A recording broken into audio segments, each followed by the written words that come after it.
Shabbat Shalom, guys. Shabbat Shalom, everyone. Shabbat Shalom. So, welcome and Boker Tov. So good to be with you guys. So, just to ground ourselves here, it's the 9th week of the lockdown. This is the 9th week, the 9th Shabbat morning, May 9th, 9th Shabbat of a congregation without congregants in person, but with you virtually online, and we're so grateful to be with you. Look forward to learning with you. Also, as if to emphasize the tone of this day, first time I can ever remember a Mother's Day weekend snowstorm, walking to shul with the snow swirling, 9th weekend of the lockdown.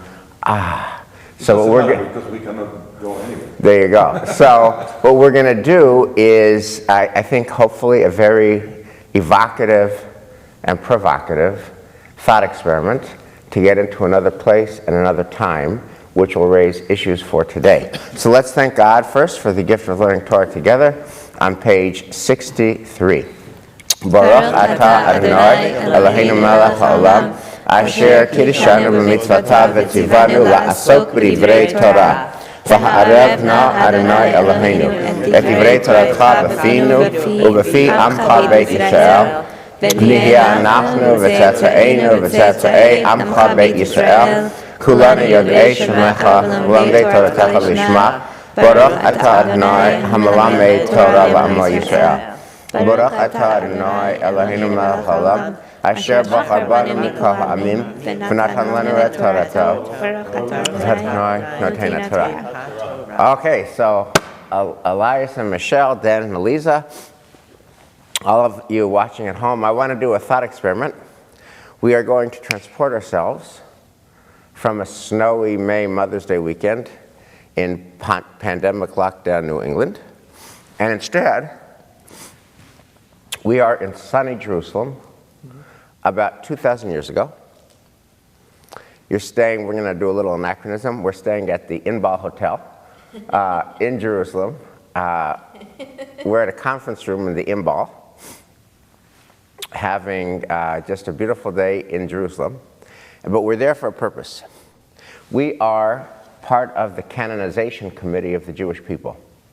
And what we're trying to figure out is which prophets, there's just a lot of prophets out there in ancient Israel, false prophets, real prophets, and we're the committee to decide whether a particular prophetic submission should be included in the canon. Our mandate is we can only include 12. There's so many passionate prophets. We can only include 12. And here are the standards for you. Does the prophetic message inspire a couple things? One, does it inspire the individual person to become the best version of themselves? And does it inspire the society, the collective, the community, to become the best version of itself? That's the first thing. Does it inspire the individual human being to become the best version of themselves? And does it inspire the community to become the best version of themselves? And because we are trying to figure out who to canonize, we're playing on two fields. One is this prophet's message has to do that for his time, and it has to do it for all times.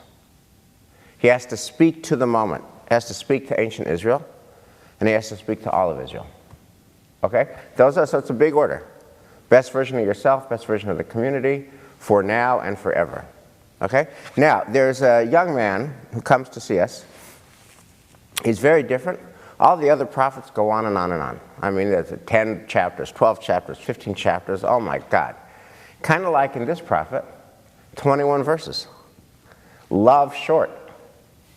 And this is an elevator pitch prophet. The shortest prophet we got. 21 verses. No chapters. No chapters, plural. 21 verses. And he says, I got a message. And he comes before you in the Inbal Hotel. And this is what he says. And then I need to have your vote and why you vote that way. We're on page 222. The prophecy of Obadiah. We have received tidings from the Lord, and an envoy has been sent out among the nations. Up! Let us rise against her for battle. Thus said my Lord God concerning Edom. I will make you least among nations. You shall be most despised. Your arrogant heart has seduced you, you who dwell in clefts of the rock in your lofty abode. You think in your heart, who can pull me down to earth? Should you nest as high as the eagle? Should your eyrie be lodged among the stars? Even from there I will pull you down, declares the Lord. You're going down. If thieves were to come to you, marauders by night, they would steal no more than they needed.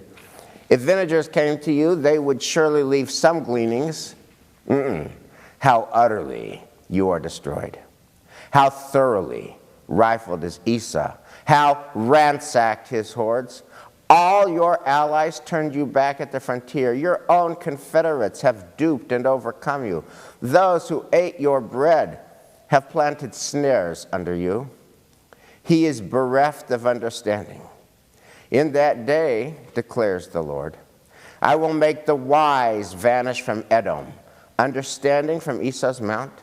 Your warriors shall lose heart, O Teman, and not a man on Esau's mount shall survive the slaughter. For the outrage to your brother Jacob, disgrace shall engulf you. You shall perish forever. On that day when you stood aloof, when aliens carried off his goods, when foreigners entered his gates and cast lots for Jerusalem, you were as one of them. How could you gaze with glee on your brother that day, on his day of calamity? How could you gloat over the people of Judah on that day of ruin? How could you loudly jeer on a day of anguish? How could you enter the gate of my people on its day of disaster, gaze in glee with the others on its misfortune, on its day of disaster, and lay hands on its wealth on its day of disaster? How could you stand at the passes to cut down its fugitives? How could you betray those who fled on that day of anguish as you did? So shall it be done to you. Your conduct shall be requited, yea, against all nations the day of the Lord is at hand. That same cup that you drank on my holy mount shall all nations drink evermore. Drink till their speech grows thick, and they become as though they had never been. But on Zion's mount the remnant shall survive, and it shall be holy. The house of Jacob shall dispossess those who dispossess them. The house of Jacob shall be fire. The house of Joseph flame. The house of Esau straw. They shall burn it and devour it. And no survivor shall be left in the house of Esau, for the Lord has spoken. Thus shall they possess the Negev and Mount Esau, as well as Shephelah and Philistia. They shall possess Ephraimite country and the district of Samaria and Benjamin along with Gilead. And that exiled force of Israelites shall possess what belongs to the Phoenicians as far as Zarephath, while the Jerusalemite exile community in Sepharad shall possess the towns of the Negev. For liberators shall march up on Mount Zion to wreak judgment on Mount Esau, and dominion shall be the Lord's. How do you guys vote? Well done, Wes. How do you vote? I like your tone. Thank you. Dan? Yeah, I vote for Ovadia, and I'll tell you why. You're going to include him in the canon. I'm going to include the canon. I'll tell you why. Okay. So it's based on the criteria, and also your beginning message of short is good. I like short is good. Does that apply to sermons? We're talking about Ovadia. Okay. Right. So here's the thing. So there's the combination of, does he make you your best? I think he does, because this is why. Because Ovadia says there's a certain, what happens is that he talks about relationships. Esau or Edom, right? Jacob's brothers. That these are our brothers. These are our cousins, right? These are from the start, back in Genesis. These are our relations, right? So they're related to us. And when our family falls apart, there needs to be the one should not go against a family. One should not, and this is part of that message. And that there's payback for that. There's payback for that, and especially when it becomes violent. And we see that all the way through the Torah. So I vote for him because one of the things is that because he's saying that brother should not go against brother, and when that happens, then that there will be payback. The other thing, so the other message is for the rest of the community, the She'erit Yisrael. There's going to be this Geulah, right? So the universal message is for the Jewish people who are in the throes. This is 586, I believe, right? They're in the throes of the destruction. So the people are going to, he's actually delivering a message of hope. So therefore, as all prophets deliver messages of hope, not all of them in the same way, but he has a message of hope. So I say that for the community, for the individual, he's actually doing that. That's my take. All right. Dan, okay, so thank you. What does he ask? If you're living in the year 586, what does he ask of you as an individual Jew? And also, let's say this is Shalach Lecha 2020 in a Temple Manual. What does he ask of your bar mitzvah student? And what does he ask of you, Dan Nessen? So first, 586, what is he asking of you? Because just to point the contrast, which is clear, but it should be stated, all the other prophets we've looked at look inward.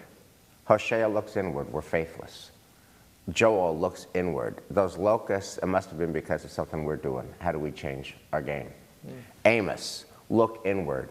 The rich are getting richer, the poor are getting poorer, and nobody cares. Everybody's lining their pockets, and the poor are getting cheated. Look inward, right? Does he ask the Jews ever to look inward? I would say, based on this text, which is all we have, no. No. Yeah. Not at all. Okay, so then what is his message? So I want to come back to the first criterion of the committee. He invites each person to become the best version of themselves. What is his message that does that? So I would say that his message is that that history will, I don't know, individually that's hard. I don't really have an answer for that. Can I do. Well, I'll put Michelle and then Alex. I think he's the prophet of karma. How do you vote? Karma. I totally vote for him because we need a sense in our world when everything is unfair and unjust and when it feels like there's no possible future that's better than today. He gives the message that, you know what, ultimately there is justice. Ultimately, there is a pattern and a promise to our world. And we need to hold, and by the way, you're not there right now, but you're going to be there. You're going to get there. He does what the best prophets do, which is give us a vision of a better future. Let me ask you the question I asked Dan. What does he ask of you? And what does he ask of the individual Jew, then or now? Well, okay, first of all, I don't think it's necessary that he asks something of the individual. Again, back to the idea of the collective and the power of the collective. Okay. In ancient Egypt. I think we're very individual focused as moderns. Okay. But that said, You're I off the actually committee. do think... You're off the committee. You're off the committee. We're actually individual humans, so prophets have to speak to us as individuals, but it's okay. We're going to get another member of the committee. But I do actually think he does What's he implicitly ask? ask something of us. Which is? Which goes back to what Dan was saying, which is that there is a sense when you have brother against brother, but this is actually a paradigm. There is a way in which when you have a person who does evil to another person, karma, right? You have to understand in your own life, if you behave like Esau, you will get Esau's rewards. Okay, so you have to take it on an extra level, but Okay. when you do, I think the message is really there. So Rabbi Robinson, thank you for this. Turns out that your bar mitzvah student during the week of Shalach Lecha has a very thoughtful young man, and he has studied the works and life of his hero, Meir Kahane. And he wants to get, and he feels like Mayor Kahana, he wants to, at Temple Emmanuel in November 2020, he wants to talk about how Mayor Kahana spoke the truth. And you know what? Those Arabs, those disgusting Arabs that cause terrorism to us, we should cause terrorism to them. I am all for the settler young teens throwing gasoline at the Arabs who threw it at us. That's Edom getting justice. That's the Arabs getting justice. That's Ovadia. That's Mayor Kahana. Rabbi Robinson, can I do that?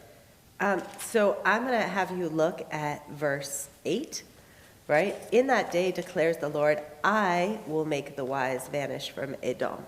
And I think that that's an important Jewish gloss here, right? It's not that we, the people, rise up in, although there are other texts which certainly say that. I'm not disavowing the idea that the Jews would be violent and vengeful. But in this case, actually, I hear a cosmic correction and not a we are going to make bad things happen But for Rabbi other Robinson, people. Rabbi Robinson, I'm just going to be a bright 12-year-old who loves Mayor Kahana. Thank you for talking Mayor about verse. Kahana didn't exist 2,000 years Take ago. about verse. Thank you for verse 8. I want to talk about verse 18. Yeah. Mayor Kahana loved this verse. Yeah. The house of Jacob shall be fire. The house of Joseph flame. The house of Esau shall be straw. They shall burn it and devour it. Doesn't it say burn it and devour it? Yeah. So why can't I talk? Can I talk about Mayor Kahana at Temple Emmanuel? So I actually have had this bar mitzvah student. I want to talk about Mayor Kahana. The Jewish, I mean, who needs the ADL? I want the JDL. I want the JDL. I think actually that's a powerful piece of our souls, of each of us. There's a little bit of Mayor Kahana in each of us. And the question is, what do we do with it? Where do we go with that? Thank you. So, okay, so thank you. And I haven't heard from Eliezer or Elias, but here's what I just have to say, because it's just jumping out of my skin, okay? To me, Ovadia is the prophet who asked the question, what do we do with our hatred? Because all of us have hatred in our soul. And to me, the job of a religious tradition is to cause you to check your hatred and to give you the better version of yourself. It is striking that this is the Torah portion where, in fact, Jacob and Esau reunite, and Esau hugs him and kisses him and says, let's not kill each other. Like, let's get the best version of ourselves on planet Earth, not the worst versions. Come for tea, right? And instead, you have Ovadia saying how, flame and straw, etc. It just seems to me to be a prophet doing the exact worst thing, which is taking the hatred that we have in our soul and giving it a platform. And I think that a much better prophet is to say, you got hatred, okay, how do we control ourselves? Does the gloss on Ovadia help you at all to hear this? As I was reading about Ovadia in preparation for today, the Talmudic tradition sees him as a convert, and that he is actually criticizing the world from which he came, sort of the only voice that could have owned that, because he understands that there's this great injustice that was done, right, and is sort of coming to be a part of the message of the Jewish people. So last week we talked about Dr. King and his use of Amos and justice and righteousness welling up. I think I like that message a lot more. That blacks and whites and people of all colors and races and creeds will come together. That's his dream. Here his dream is what it is, which is that the house of Jacob and the house of Joseph devours the straw of Esau. It just feels like, let's just call this what it is, hatred. This is giving hatred a haftorah. How would you feel? But Elias, that's why Elu ve'elu divrei Elohim we have here. Elias, how do you vote? And Elisa, how do I you vote? want to start with a question towards you, Yes, please. all right? And then I'll give my vote. How would you feel if something happens to you and to all the people here in Newton, right? And you are, you have to leave all your belongings, your house, everything, absolutely, everything you know, everything you have. And you have siblings in Denver, right? Yeah. And one of your siblings comes here and takes your house, all right? Instead of defending you from the attackers, they take your house and they take all your belongings and they block the streets of you running out of the city, how would you would feel like, I want to hug my Yes. brother. Let me finish. Yeah. You would feel like, I want to hug my brother because he was so nice. Or you would feel like you are betrayed by him. And you feel like, I hope all the things that are wrong in life, I wish for him. Elias, we don't have to go to that hypothetical. This issue is today. Today. Something is happening in Newton and throughout our country. It's called the COVID-19. It's called the coronavirus. And here's the question. This is very simple and to the point. Do we call this the Chinese virus? Do we call this the Wuhan virus? Do we personalize it? Do we try to stir up racial hatred against Chinese people because it's the Chinese virus? Or do we say it's physics and chemistry and biology? Let's figure out, and this is a human affliction. Let's work together and solve this problem. He's the guy who calls this the Chinese virus. I don't agree. He's the guy who wants Hitler to come fall. on, you spoke enough. Yeah. So, sorry, I love you. Yeah. You can say No, this. You are not answering my question. What I'm seeing in Ovadia is the rage of the betrayal. Okay? You not only are, you have to have in mind two things. You feel sadness because your world is gone by the Babylonians, and you feel even more hatred to the ones who were supposed to defend you, and they took your belongings. Okay, so I'm going to answer your question in the following way. Okay? Do you love the state of Israel? Of course. Okay. Think about Israel and its relationship with the European Union over the last 30 or 40 years. Question for you. Which European Union country was unquestionably Israel's best and strongest supporter in the European Union over the last 30 or 40 years? There's only one answer to this question. Germany. Germany, right? So how is it that the country that did the Holocaust is the country that is Israel's strongest supporter, right? And the question is, so to me, how does this, so that's, you literally have a case of a country killing our brothers, killing our parents and grandparents, 6 million of them, right? And Ovadia will get you into a place of, I hate Germans and I hate Germany and I hate Germans forever. By the way, the Torah specifically tells us don't hate Egyptians. Deuteronomy 23, don't hate Egyptians. And it feels to me like this is violating the don't hate Egyptians principle from the Torah, hating Edomites. And instead, it turns out, instead of having hatred against Germany forever, maybe they became the Germany that loves Israel. So that's... Can I get my vote? Yeah, please. Resounding yes. Resounding yes. Absolutely, because the majority of the prophets is what you said. They talk and say, because we didn't do this, God is punishing us. All right? This guy is completely different. He says, you know, you are the worst people, you know, nothing to do with us. You ask the question if this speaks to the people at the time when this happened. Definitely. Something bad happens to you. You want to hear the message is, because you didn't do that, that's why this thing happened. Or you want to hear, these people who were supposed to be our friends, they betrayed us. So the second one speaks more to the people, the general people, those who don't believe in God. You know, that it is not something that God is punishing us, it's the enemy right. who took advantage of us. So that's one thing. Second thing is, what do we learn about that? That was the question. What does he ask you to do? How does it make you a better Elias Rosenberg? Never trust your brother? No, just kidding. Yeah. No, I'm thinking that obviously this speaks about sibling relationship.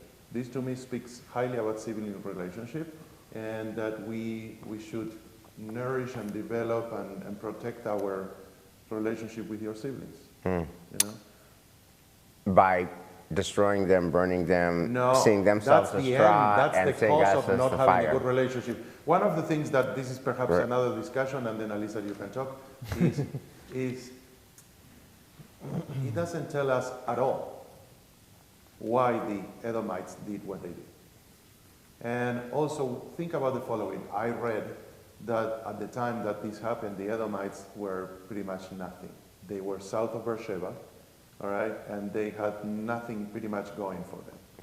So was also a feeling of envy towards the brothers who have this magnificent temple, you know, in Jerusalem, the rich and the successful, was something about sibling, being envy of each other, and that's the way they act because of they act, what they Right. act. I mean, we It- can explore it in a different talk, Yeah. but it's also an interesting point. Okay, thank you. Elisa, so far, your three colleagues are voting to include him in the canon. I hate the guy. I would never include him in the canon. Are you the chair of the How? committee? No, I'm Because- not the chair of the committee. I'm just a schmo rabbi, but I hate this guy. I would never include him. To me, he represents the opposite of any ideal that I Would would you bring ever him hold. to a Talmud class? No. Yeah, How do you so vote? I just want to say it's been a really hard day at the in-ball, and we've had a lot of really racist prophets. And one of the things that I've been struggling with is how are we responsible for representing a cohort of prophets in the canon as a warning, or are we responsible for wiping that out? Now, there's a couple of ways I can see Obadiah. If we see him, as you say, that he has no internal reflection, that he's just all hating others and no reflection on self, then yeah, I think there's reason to maybe think about excluding him, though I'm still troubled, because if we take him out, the other guys I'm really not in favor of.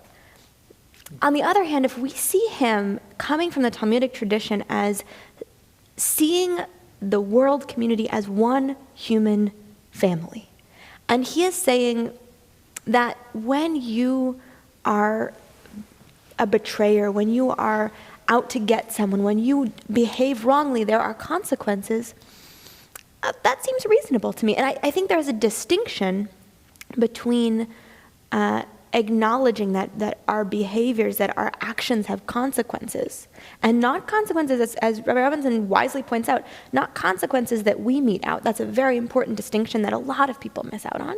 But that there are consequences, and that when you act as a hater, not when you hate, but when you act as a hater, down the line, that creates problems. So, Elisa,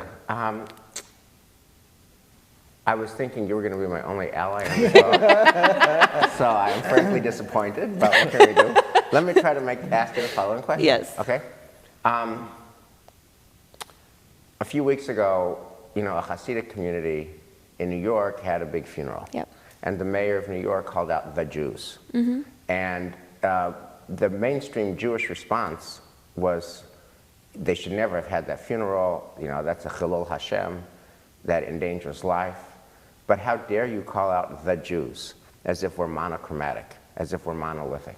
And the Jews itself is anti-Semitic, the Jews. And you take something that a misguided community of Jews does, terrible thing they did, and you tar and feather all the Jews with the Jews. Okay, Yeah. Here's my question. Do you not have any problem just painting with such a broad brush stroke, Edom, Edom, Edom, Edom, like the Jews, the Jews, the Jews, the Jews? We don't like it when people talk about the Jews. And even in Germany, there were righteous Gentiles. Even in Poland, there were righteous Gentiles. What about just throwing an entire people under the bus? Yeah, so I think that's a really interesting scenario. I think in the frame of Ovadia, what the teaching would be is you have chosen to disregard public safety measures in order to pursue your own interest, and there will be consequences. Actually, there's a lot of contagion that's happening as a result of your choices. I don't think that's anti-Semitic or racist to say that your choices are going to bring havoc to the world. And that's, I think, an important distinction. Do you think that was Savaj's voice? I think there's a way, and I want to be clear, if you can read Ovadia two ways, right? You can read Ovadia as a Right. total racist. And I think if you're reading him as a racist, it's a really different response. You can read him not as a racist. I think that this text, your first question to us was, how does it invite us to be our best selves, and how does it invite the world to be the best self? This text asks us to be really clear when we are offering criticism that we don't cross the hater barrier, right? That we have to be on the side of judging actions, that we have to be on the side of judging what actually people do, and not on the side of just hating. And I think this text hovers Right. in between and invites us to be responsive. I don't think it's right to say all Jews are terrible, but I think what was really interesting about those comments was the criticism was right. And when the Jewish community shared it, the Jewish community was just like, hold up, we don't like being singled out for anything because we have this whole history of anti-Semitism. But on the merits, the Jewish community was with, like, yeah, that was really dumb. Right. But also in the text, it says, Michelle, didn't you say that he said, I'll remove all the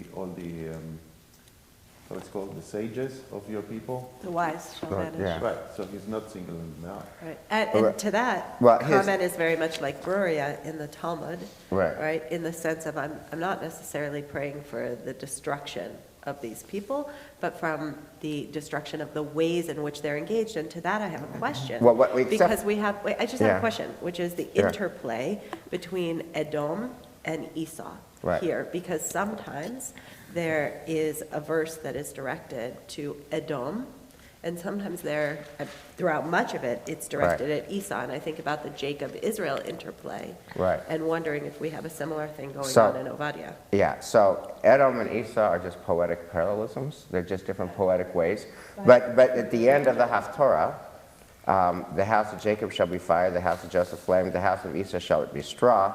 They shall burn it and devour it. And the end of it is, he couldn't say this any more clearly, V'lo yihiyeh sarid levet Esav, ki Adonai diber. No survivor shall be left of the house of Esau, for the Lord has spoken. So this is a beautiful, beautiful vision of genocide of a people that we put in our Haftarah, Mazel Tov Jews, for that Haftarah. I'm wondering, right, I know you say poetic parallel, and I agree with that. We could say the same for Jacob and Israel, right? But in other texts that I've seen, when we speak about Esau, we're speaking about a particular type of behavior that is specific to those who carry on the ways of what our tradition sees Esau having acted, versus Edom, which is more of the people. Other times we see Edom as more of the specific and Esau as more of the particular.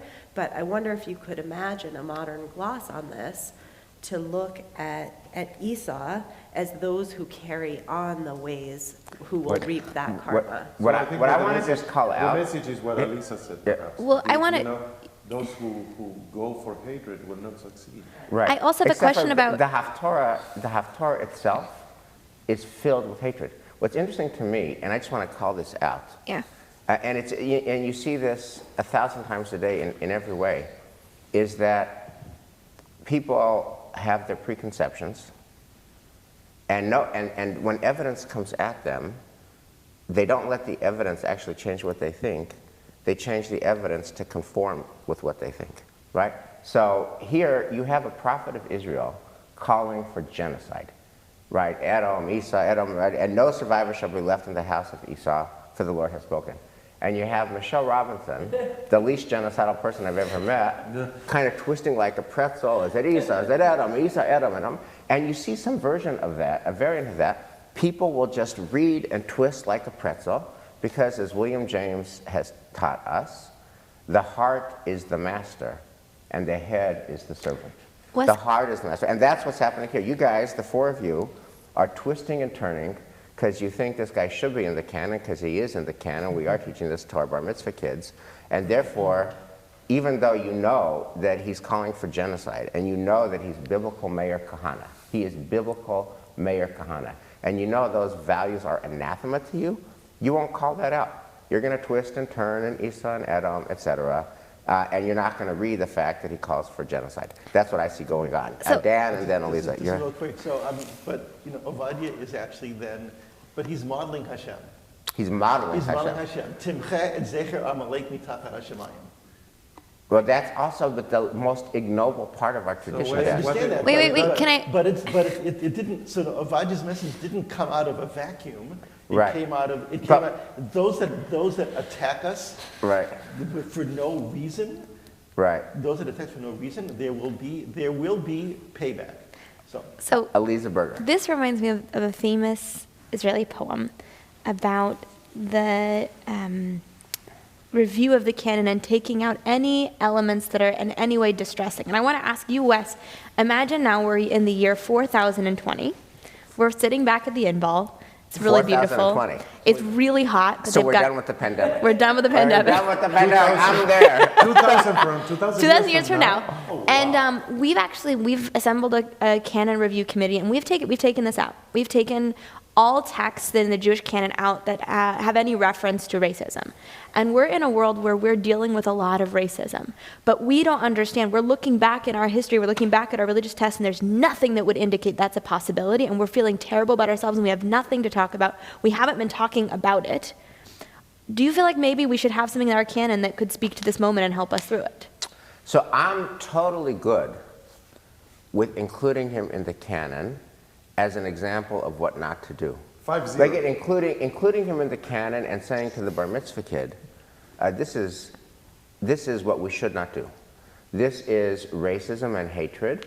Why God said what he said in the Amalek story, is troubling. And listen, each human soul contains multitudes. The Jewish people contain multitudes. The Bible contains multitudes. So I'm very happy not trying to whitewash everything and have lily pure everything. I'm okay including it so long as we don't twist and turn and pretzel our way into thinking that it's actually decency he's teaching us.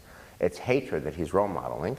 And I want my bar mitzvah kid to get what you're talking about here is biblical Meir Kahana. That's not okay. We're not JDL people, we're ADL people. And therefore, if you're prepared to talk about what's wrong with this Haftorah, I'll include it and talk about it. But and I love the fact that he makes us confront the fact that we all have hatred. Mm-hmm. We all have hatred in our soul. And the question is, what do we do with the hatred? How do we not? This was a country that interned the Japanese. Yeah. I'm super worried that Chinese kids in school are going to be bullied because they're Chinese kids. How do we not allow that to happen? And if Ovadia helps us confront the hatred in our soul, so that what we did to the Japanese Americans, we don't do to Chinese Americans in the age of COVID, then I'm all for including it. But we have to call him out as what he is, a hater. Yeah, I agree with you 100%. I like this more than, for example, many other cases in the Bible when the whole story is sugar-coated and they end with something similar like this. So, we all love the story of Esther. We all love it. And we dressed up like in Purim and we do stuff and nobody really pays attention to the end of Esther. Chapter where 9. They tried to kill us, they didn't succeed. And because of that, we kill 130,000, Persians. What is that? It's even 50 times worse than a message of hatred from Ovadia. So, I like this guy for his, in a way, it's similar to Amos, that is raw feeling, nothing sugar-coated, and I like it. And, there are so many examples in the Bible. We do in Hanukkah. What is the paragraph that we include in Chol HaMoed? Ala nisim ve'ala furkan ve'ala milchamot she'asita lavoteinu. That the wars. It's like, and what I like about this book, just to conclude, is that it shows human beings. It shows the hatred and what Michelle says, that we all have something inside us right. in terms of hatred. So let me just say that Ovadia gets the last laugh. He's included in the canon. But not only that, I want to just read this to you. This is, not only is he included in the canon, but his climactic verse is included in the liturgy every day, every Shabbat. So here's but in a certain kind of way. His verse is included, but it's preceded by a psalm and it's followed by Zechariah. So I'm going to read it to you. And I want to ask you to think, you guys all have been davening for years and years. What do you think when you say these words every morning? For sovereignty belongs to Adonai, who rules the nations. That's Psalm. Then comes Ovadia. Deliverers shall arise on Mount Zion to judge in Mount Nevisa, and Adonai shall be supreme. Adonai, and then that's Ovadia. And then Zechariah, Adonai shall be sovereign over all the earth. On that day, Adonai shall be one, and his name one. When you read these words, what does it make you think? What does it make you feel? I only think about Nusach. You don't think No, seriously, because that is a part where you are supposed to switch from the nusach that you've been doing for Bikota Shachar Psuke de Zimra to Shachar. Yep. Yeah. So what is called a Pivot point. Pivot point. Yeah. So I only think, I'm sorry, I'm not that sophisticated. I only think about changing into the right nusach. Okay. That's does such those an words interesting, resonate? that's so interesting that you put that place as the pivot point. Because honestly, I've read this line a million times, never within the context of a hater. It never jumps out at me as, oh, this is the verse of a hater. It feels like it's actually part of a redemptive vision of the world.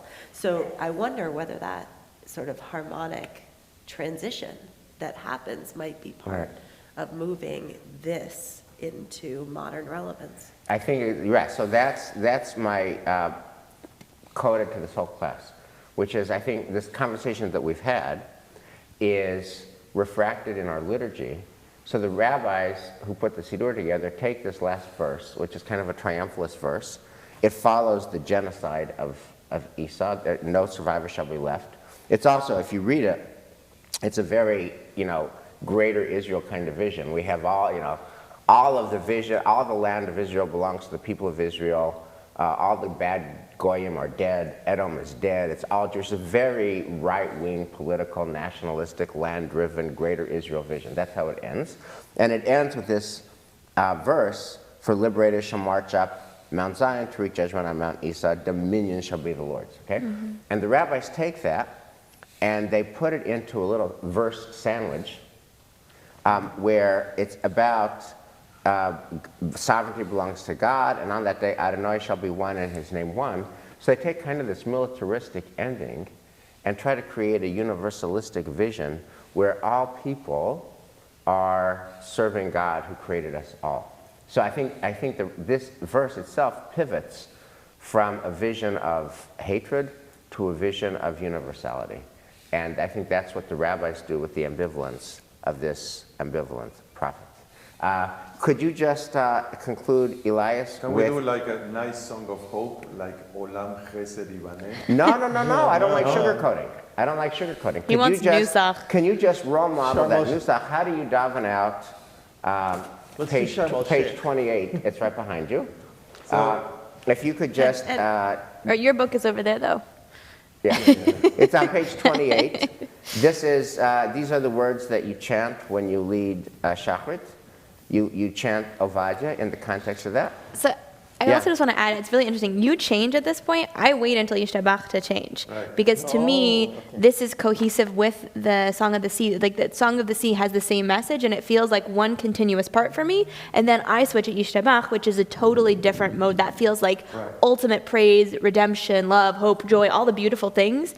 And I want to lump this all together. Page 28. Right, because what's preceded exactly, Eliza, is, God wreaks judgment against the bad Egyptians, triumphant for the good Jews.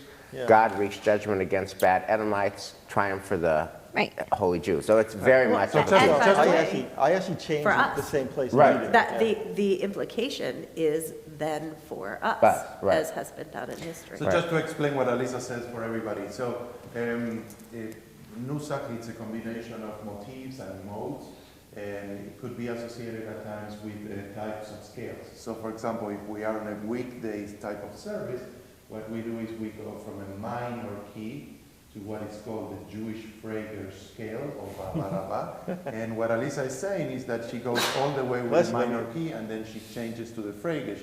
I like this text to mix both types of nuschaot. Why? Because the text comes from different sources. And I like to separate them by using the nusa in a different way. And in the same case that we do that for weekdays, on Shabbat it's completely different because we go from a major key to a minor key. Yeah. I know we are So, getting to no. So I'd love it if you'll daven it out how you do it, and then Elisa, if you'll get it, so page for example, 28 and daven it out on yourself. a weekday, I would do something like that. כי לאדוני המלוך המושל בגויים, והלו מושים בארציון לשפוט את ארציו. That's the weekday minor. And I go, והייתה לאדוני המלוכה, והיה אדוני למלך על כל הארץ. And what's That's the Jewish message? What did you hymn. mean when you just did that? What are you trying to say? What's your message from that change in liturgy? What do you mean, message? So you just changed the nusach from one kind to another kind. Yes. What does that mean to you? What's the message of that? Why do you do it? That Ovadia and Zechariah and the Psalms perhaps have nothing to do with each other. You know, this is a paragraph that was created, artificially created. So your amalgam of nusachot reflects the amalgamation of verses. Right. But it's very different from the take that Elisa is Okay, so Lisa, how do you do it? suggesting, Page which 28. is also very nice. So I do straight through. Okay, how do you do it? כי לאדוני המלוכה מושל בגויים ולא מושיעים בהר ציון לשפוט את עריסיו ויצא לאדוני המלוכה והיה אדוני למלך על כל הארץ ביום ההוא יהיה אדוני אחד ושמו אחד And then your first line of Yishtabach. ישתבח שמך לעד מלכנו. And then what's your intent? What's your message? So Fregish is known as Ahava Rabbah, as great love, and it has these very short intervals that accentuate love and yearning and joy and where we want to be, versus Weekday Minor just sits in a sad zone and it doesn't have any volition or movement. And so for me, I want to represent that this text of someone's going to win and someone's going to lose, and we're voting for consequences and for war and all this thing. We're celebrating the elements of vengeance in our soul in a way. I don't want that to have mobility or movement. What I want is to represent that when we get to this area of praise, that's where we have musical volition, that's where we have musical angst and joy, and that's where we start moving towards God. I love your explanation. I don't agree with that. Well, Elisa, you're right. Elias, you're right. You're both right. You're all right. And it beats being out in the cold in May. Thank you for joining us. Shabbat Shalom. Services start in 15 minutes. Shabbat Shalom. Thank you.